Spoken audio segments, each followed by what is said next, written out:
1.5 घंटे पहले test squad से फूड आता है और यह बताया जाता है कि अब ओडीआई क्रिकेट में आपको कंटिन्यू नहीं कर सकते। अब मैं कहानी के दूसरे रुख पर आता हूं।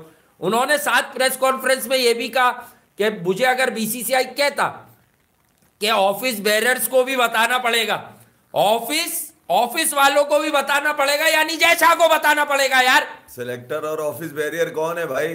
कौन है ये लोग? लानत है यार, इनको अलग से बताना पड़ेगा। लानत है भाई, लानत है। मैं कह रहा हूं कोई फर्क पड़े नहीं पड़े, क्रिकेट चलती रहेगी और अच्छा है, इंडिया भी अच्छा करे, पाकिस्तान भी अच्छा करे। लेकिन बिलीव मी गाइस, ये जो हुआ है, ये पढ़ा लिखा इंसान था, इसको मीडिया हैंडलिंग आती है, ये टीम इंडिया को लीड कर रहा है ना जाने कितने सालों से, तो ये झेल गया, ये झेल गया। लेकिन एट टाइम्स उसके फेस पर पूरी स्टोरी आई है कि यार अपने मुल्क के लिए कितने ही पहाड़ तोड़ दो। आज तो ये बड़ा मतलब मैटर ऑफ कंसर्न निकला है, मतलब कि ये जो बातें कोहली ने की हैं, और आई ट्रूली बिलीव कि ये बातें बिल्कुल ठीक हैं, because he is very clear in what ever he says, looks very clear in his talk, और बहुत ज्यादा जो है वो रियलिस्टिक उसने बात की। उसने कहा ठीक है, मैंने इनके चॉइस छोड़ दी है कि अगर वो चाहेंगे तो मुझे कप्तान बनाए ना बनाए, लेकिन इन्होंने तो मुझे 1.5 घंटा पहले बताया है। टेस्ट मैच की जो सिलेक्शन होनी थी Indian tour of south Africa के लिए, उस सिलेक्शन से कहता है 1.5 घंटा पहले मुझे उन्होंने बताया कि आप ओडीआई के कप्तान नहीं है। तो मतलब test squad to pick the test squad before South Africa 1.5 hour before that.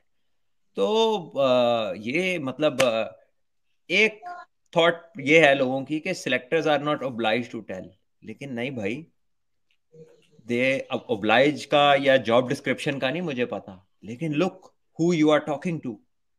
आपका द प्लेयर है, आपकी क्रिकेट का जो मैग्नीट्यूड गया है पिछले कुछ सालों में, वो कुछ इंडिविजुअल्स के ऊपर बहुत ज्यादा बेस करता है, और ये is right up there among those people, starting from Saurav Ganguly's captaincy, then passing it on to Dhoni, and then passing it on to Virat Kohli, और एज अ प्लेयर जो उसकी कंट्रीब्यूशंस है वो किसी से कम नहीं है।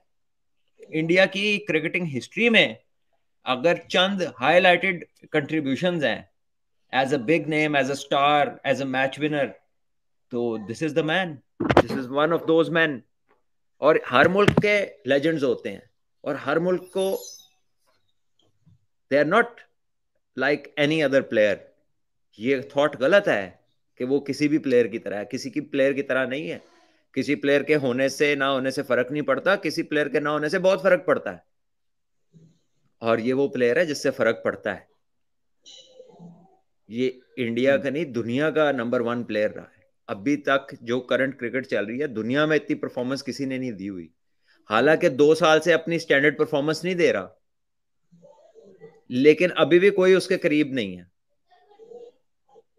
तो कहने का मकसद ये है कि ये ऐसी चीज है कि जो एक चलते अच्छे खासे चलती हुई चीज को अनरेस्ट क्रिएट कर सकती है उसमें।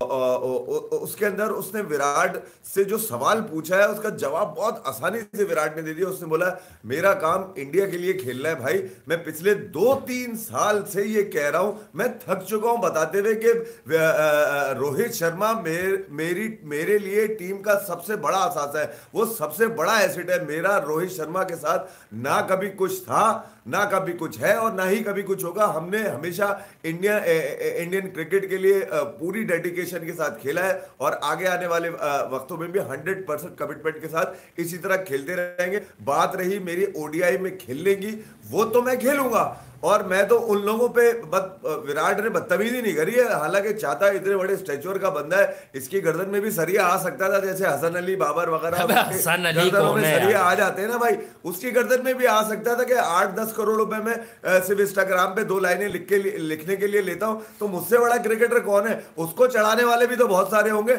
उसको समझाने वाले भी तो बहुत सारे होंगे। वो क्यों बदतमीजी नहीं कर रहा था? वो क्यों हंस रहा था बैठा हुआ? वो क्यों तमाशा बना रहा था लोगों का बैठा हुआ? वो क्यों ये नहीं कह रहा था कि गंगुली ने मुझे फोन करके बोला था कि तुम ओडीआई से बैठ जाओ? उसने उसको कहने में क्या जा रहा था यार? वो कोई बीसीसीआई की मुखालफत में थोड़ी बैठा था। अभी ये जो ट्रेंडिंग मैंने देखी कि विराट स्टॉप्स बीसीसीआई, इसका मतलब ये है कि लोगों ने जो परसेप्शन चल रहा था विराट कोहली के खिलाफ चल रहा था बीसीसीआई के अंदर, और वो ऑफिस बैरियर और वो सिलेक्टर जानबूझकर विराट कोहली के खिलाफ जो ड्रामेबाजियां चला रहे थे पिछले 2-3 साल से, उसी को विराट कोहली ने कहा है कि वो कौन लोग हैं बीसीसीआई के अंदर जो इस तरह से बैठ के कहते हैं कि हम क्रेडिबल सोर्स हैं और हम कह रहे हैं कि विराट कोहली ओडीआई के अंदर नहीं है। मैं तो उन पे लानत भेजता हूं ऐसे लोगों के पास। वो 2 से 3 लोग हैं, मैं पिछले 3-4 दिन के अंदर वासिल ने बहुत ही क्लियर अंदाज से बताया कि ये जानबूझकर एक रिफ्ट पैदा करने की कोशिश की जा रही है, उकसाया जा रहा है विराट कोहली को।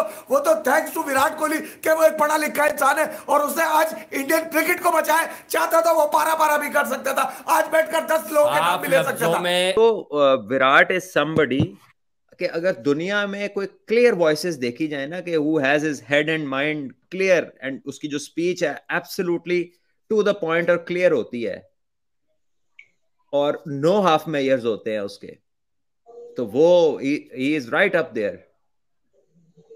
हिटमैन अगर नहीं आता साउथ अफ्रीका के वनडेज में, कप्तान कौन होगा? फिर अगला सवाल मुझे ये आ जाता है, अगर नहीं हिटमैन भी कामयाब हो पाता, मतलब है आईसीसी का टाइटल ये 2022 का वर्ल्ड टी20 नहीं जीतते, चलें जी वो आप ये कह देंगे ऑस्ट्रेलिया में था, चले ठीक है, 2023 का वर्ल्ड कप इंडिया में होता, लेग स्पोर्ट नहीं जीतते, फिर क्या करेंगे आप? ये कोई सोल्यूशन नहीं है कि आईसीसी के टाइटल नहीं आएंगे तो कप्तानों को निकालते चले जाएंगे आप, ये कैसे होगा? फिर बैक टू स्क्वायर वन भाई, गलत तो होगा।